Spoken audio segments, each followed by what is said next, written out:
We're here today in my well-equipped basement workshop, i.e. a bench and some tools hanging on the wall on a pegboard, so that we can learn how to remove the crank arm, this thing, from an old road bike, this thing. Now the first thing you do, take off this dust cap.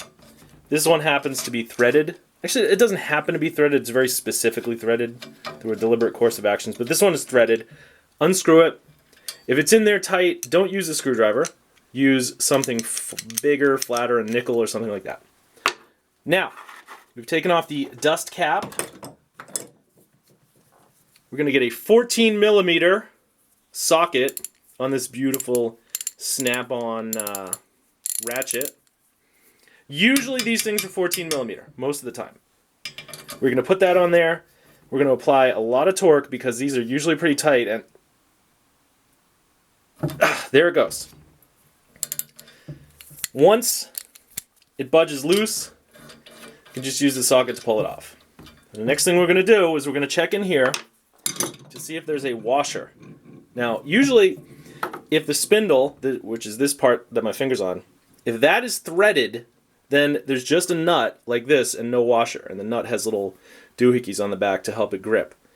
If there's a hole in the spindle and a bolt goes into the hole, there's going to be a washer, and if you don't take the washer out, well, you'll strip everything. So, now we're going to get our Park Tool. Wow, I've used this a lot, it's dirty.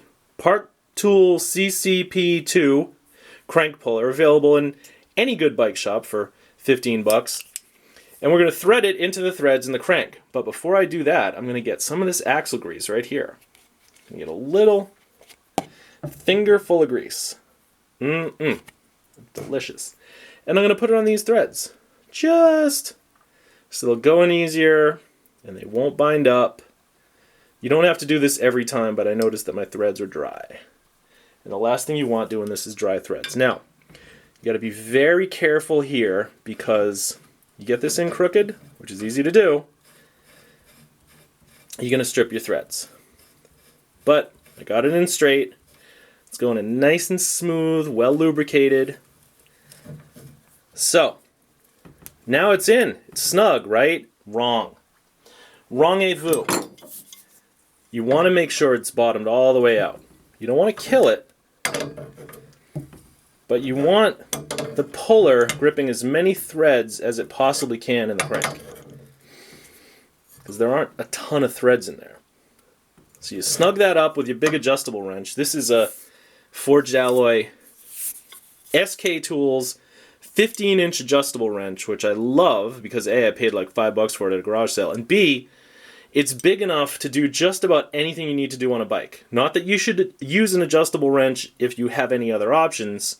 Don't use it on axle nuts, but like for removing the cones, the bearing races from one-piece cranks for headsets, is a great tool to have for $5. So, here's the moment of truth. We're going to crank this thing, and what happens is that this piece of the puller goes into this piece of the puller and pushes on the spindle and pulls the crank. Now, this is going to take a lot of force because the crank is wedged onto the spindle. It's held on by friction, not the nut. The nut's just kind of like a safety measure. So, we're going to push real hard, and I'm feeling a ton of tension right here. Okay, now you can feel it. You'll feel it start to pull up, and that's when you know it's broken loose. And once it's broken loose, it generally comes right off. And there's your empty spindle.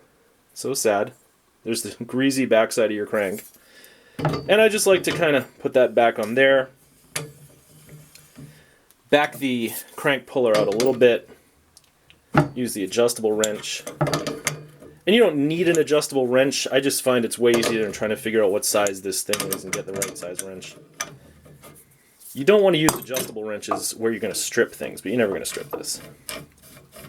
Take that out.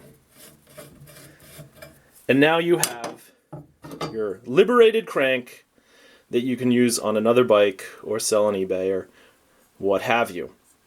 Now, I will be honest that before I made this video, I removed this crank because my setup here is kind of precarious and I didn't want to have to apply a ton of leverage.